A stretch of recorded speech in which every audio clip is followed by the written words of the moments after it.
For years, people have been saying that they will be the one to put Donald Trump in jail. Well, guess what? One of those people who promised over and over and over again to produce the smoking gun that would be the silver bullet that would get rid of the former president, well, is now in jail themselves. Michael Avenatti is his name.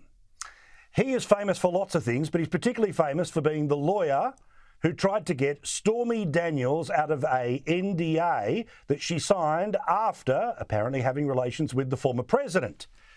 Now, he said there was these documents and this payoff and this bit here and that. Oh, it was all going to bring Trump undone. And the media couldn't get enough of this guy. In fact, in just 1 year alone, Michael Avenatti, because he was one of the chief people going after Donald Trump, made 254 appearances on television in 1 year. That's almost as many as I do. And I've got a show. 122 were at CNN, 108 were with MSNBC, and about 25 times he popped up on network television. But fast forward a few years, and it is Michael Avenatti who is in jail, not Donald Trump. In fact, he's in jail for multiple things in multiple areas. But most recently, he has been sent to 14 years jail for, among other things, tax issues. Attorney Michael Avenatti was sentenced to 14 years in prison today in Santa Ana for stealing millions of dollars from his clients. He, of course, gained fame after representing adult film actress Stormy Daniels in her case against former President Trump. The court ordered Avenatti to pay more than $7 million to his 4 victims and $3.2 million to the government. The 51-year-old is already serving 5 years for extortion and fraud in New York. Stormy Daniels, of course, wants nothing to do with him and hasn't for years.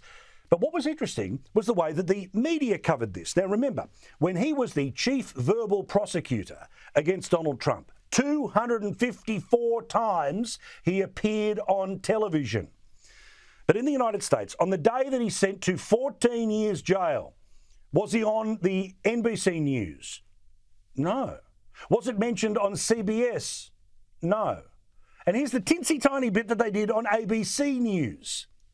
To Los Angeles tonight, where disgraced lawyer Michael Avenatti, who once tried to take on former President Trump, he's now been sentenced to 14 years in prison on federal crimes. In June, he pleaded guilty to defrauding his clients and to obstructing IRS efforts to collect payroll taxes from his coffee business.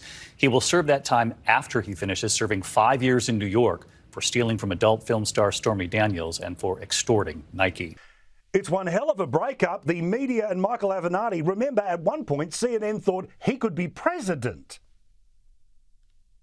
Any way you slice it, star power will be a prerequisite to the presidency. That's my hunch. And Mr. Apprentice is just the beginning. So that hunch brings me to Michael Avenatti. But now he's where he belongs, in jail.